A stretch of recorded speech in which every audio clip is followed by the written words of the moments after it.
Hello everyone, myself Dr. Dhiren Sharma, Assistant Professor, Department of Applied Sciences, KITE, Ghaziabad. In this session, I will discuss about introduction of fiber optics, acceptance angle, numerical aperture and normalized frequency. First of all, introduction of fiber optics. From time to time, scientists have tried to design and improving communication system by which messages can send over long distance with minimum loss. As we know, before 1960s, peoples were using copper wire in the field of communication. But after the invention of laser, scientists have used this highly coherent beam of light with the help of fiber optics in the field of communication. So, optical fiber is a flexible, transparent fiber generally made of a pure glass, not much thicker than a human hair. It functions as a waveguide and it is cylindrical in form.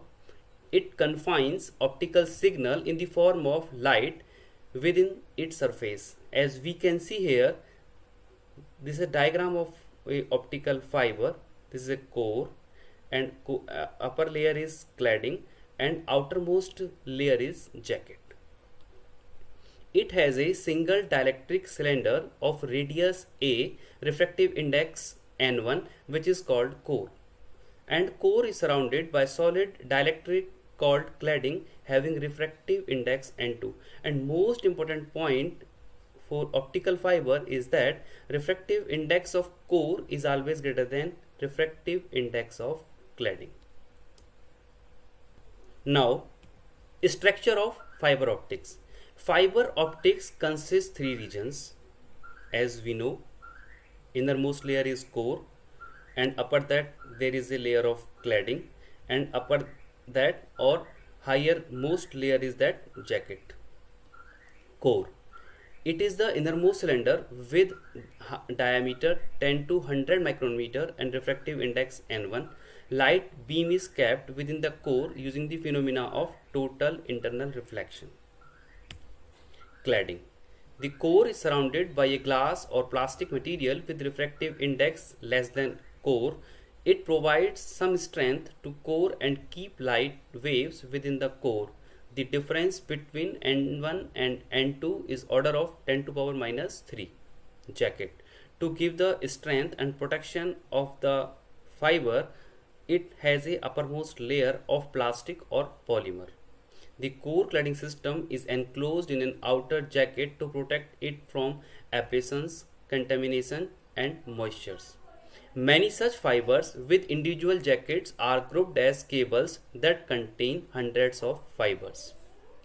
Now, optical fiber communication. All optical fiber works on the concept of total internal reflection. For satisfying the phenomena of total internal reflection, two conditions must be satisfied. Number one, light always goes from denser to rare. So it is satisfied that core refractive index is greater than refractive index of cladding. Second, at the core cladding boundary, the angle of incidence must be greater than the critical angle. So you can calculate here critical angle is equal to N2 by N1. So we can see here in this diagram that these are the signals. These are showing the phenomena of total internal reflection and traveling in the core and received at the receiver end. So, acceptance angle. Acceptance angle is defined as the maximum angle from the fiber axis at which light ray may enter into the fiber so that it will propagate through the core by showing the phenomena of total internal reflection. As we seen here, there is a core has refractive index N1 and cladding has refractive index N2. This is a ray of light and angle of incidence is represented here by theta maximum. And in this triangle at the core cladding boundary, a normal is drawn here, and this angle is known as critical angle, which is represented here by theta c, and that angle is 90 degree. So remaining angle of this triangle by using the property of triangle is 90 minus theta c. Now by using the angle Snell's law, n sin theta maximum is equal to n1 sin theta r. And we know from diagram sin theta r is equal to sin 90 minus theta c, and from trigonometric relation this has converted into cos theta c. As we know, critical angle sin theta c is equal to n2 by n1, so theta c is equal to sin inverse n2 by n1. So we put the value of cos theta c for sin theta r is Snell's law. We get n upon n1 is in sin theta maximum is equal to cos theta c, and squaring on both sides we will get this relation. After all solving, so we get n sin theta maximum is equal to under root n1 square minus n2 square. So theta maximum or angle of incidence is equal to sin inverse under root n1 minus n2 square divided by n. Here n is refractive index of air and it has value 1. From this relation we can calculate the angle of incidence for different fibers. Now acceptance cone. To understanding this topic, we can see this diagram. There is a core and refractive index n1, and upper layer is cladding, refractive index n2, and a ray of light which is incident here, and angle of incidence is equal to value of acceptance angle. So this ray will show the phenomena of TIR, and this ray of incident light is rotated keeping this angle of incidence constant through this fiber axis. Then we will get the conical surface. This conical surface is known as acceptance cone, and benefit of this acceptance cone is that in this cone all rays of incident light will always show the phenomena of TIR.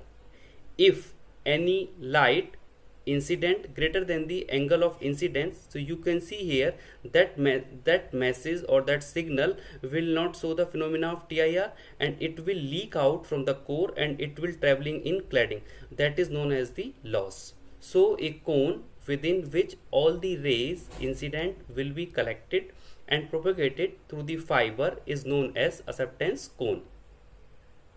Now numerical aperture or NA.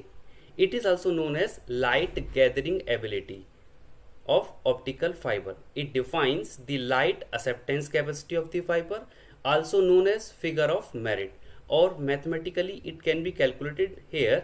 Sin theta maximum is equal to NA. As we know, NA is equal to under root n1 square minus n2 square. Here is another relation. There delta is equal to n1 minus n2 upon n1. So from this relation also we can calculate numerical aperture. NA is equal to n1 into under root 2 delta. Now normalized frequency or V number. The number of modes transported by an optical fiber obtained by an important parameter, and it is called normalized frequency of fiber. From this relation we can calculate normalized frequency or V number. V is equal to 2 pi a divided by lambda into under root n1 square minus n2 square, or it is also calculated by relation 2 pi a divided by lambda into under root n1 under root 2 delta. Here a is radius of the core and delta is the relative refractive index. So number of modes supported by the fiber is n maximum is equal to V square by 2. As we know, for single mode fiber V normalized frequency has always value less than 2.405, and for multi-mode fibers V is always greater than 2.405. Now, thank you.